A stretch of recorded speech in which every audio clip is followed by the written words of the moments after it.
Hello everyone, today we're going to review the Shop Vac by VacMaster. It's both a wet and dry vacuum, and as you can see, all these features here. It has a handle, big on and off buttons, the suction port, front caster wheels, rear wheels.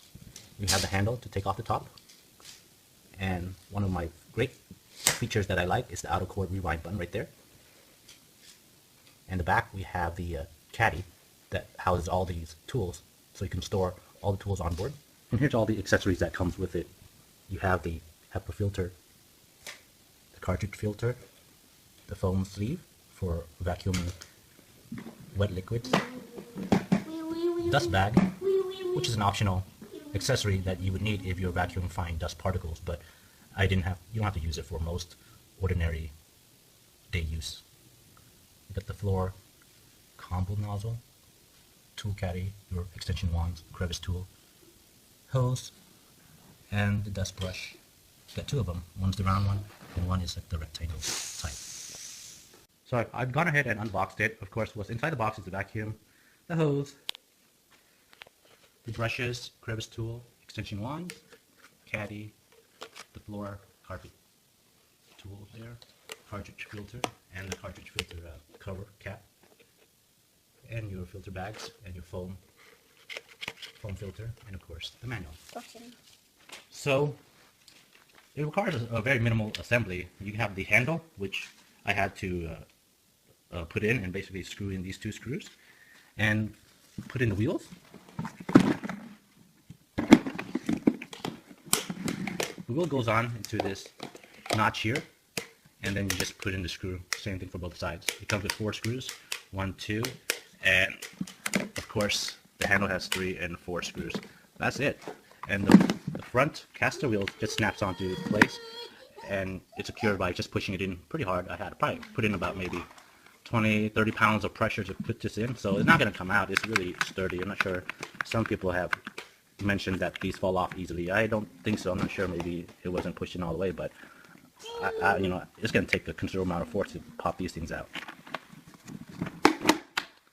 And this is the inside of it. You have your intake here, and this is not adjustable. It's fixed. So basically, either water or dirt will come in here and hit the side and gets collected in this canister. And this hose is pretty nice. It screws on. This one turns. The hose, only the head gets turned, so you put this in here and you turn it and it gets screwed on here. And the hose is pretty long. I would say, let's see, if I stretch it out. I stretched it out, and as you can see, it's about at least 7 feet in length. The vacuum itself measures about 15 inches in width and about 18.5 in height. Let's open inside and take a look.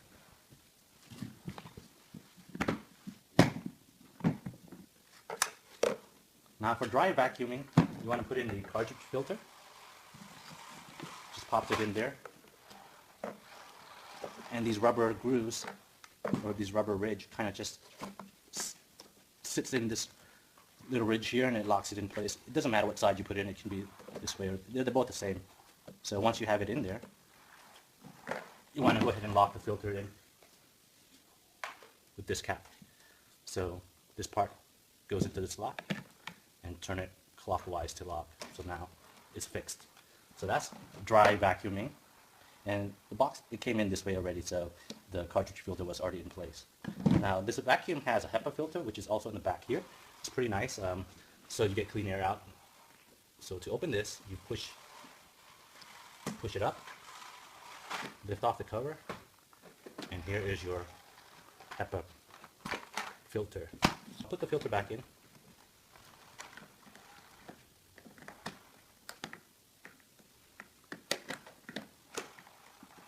Push it down the lock. And the power cord's right here. Pulls out. So it has some mold here that you put in these accessories so it can be stored on board, like so. And these tabs here are for the caddy, which just hangs in place like this. And the caddy, I'm not sure, it has molded knobs, 2 of them, which you can place the wand inside and it'll stick up and be stored on board.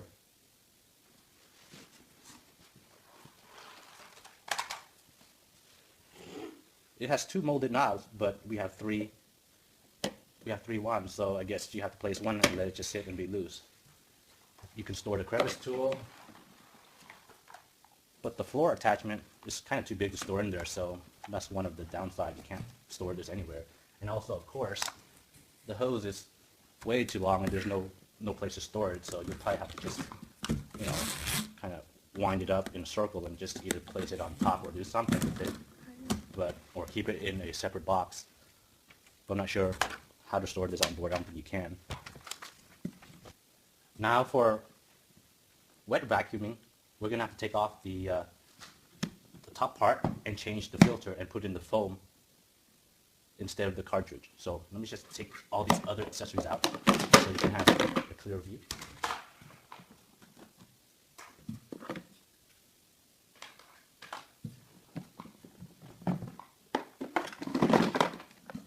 So take out the cartridge filter, set that aside, and we put in the foam filter.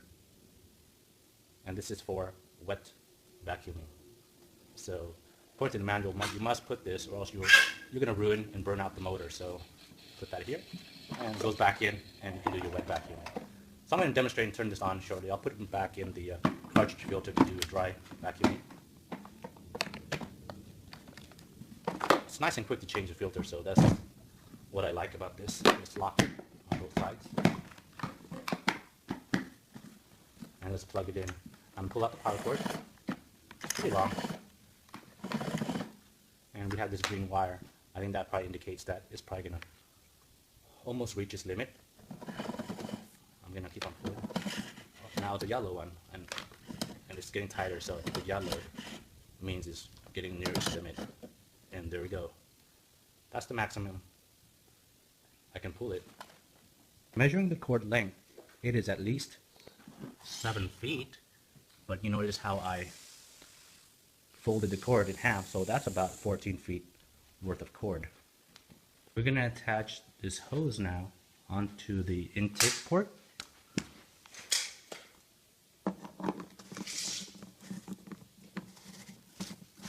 And there we go. Some of these wands here. Let me just put 2 wands together.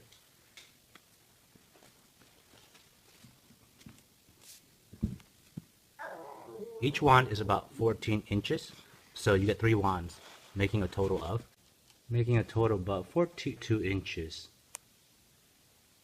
The wand to the end of the hose now. And I'll grab one of the dusting brush here. Now you have 2 dusting brushes. One is circular. The brushes are affixed to it. You cannot remove it. But for the rectangular one, this is pretty nice. You can remove and slide the brush off. You see? And you can vacuum stuff that's not required with the brush. So let's attach the brush head to the end of the wand and turn it on.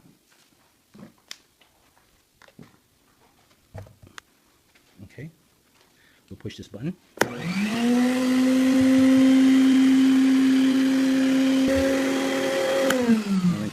Now, what I like about this vacuum also is it does not have a blower port. Some air comes out from this HEPA filter, which is clean air, so you know it's not dirty or anything like that. That's what I really like about it. Some other shop vac has a blower port, and I think it just stirs up more dust. So this is a nice feature. Quieter than a normal shop vac that I've used before. But it has a lot of power, so it's really great. You can see here, it's a 4-gallon and 5 horsepower. Let's test the power of this thing. Let's turn it on. Knock it off! It's pretty good. The great feature I like about this vacuum is the cord auto rewind feature. By pushing this button here, the cord will rewind automatically, hold the cord before you push the button so the cord does not whip back into place, maybe causing button, and just kind of let it roll back into its port.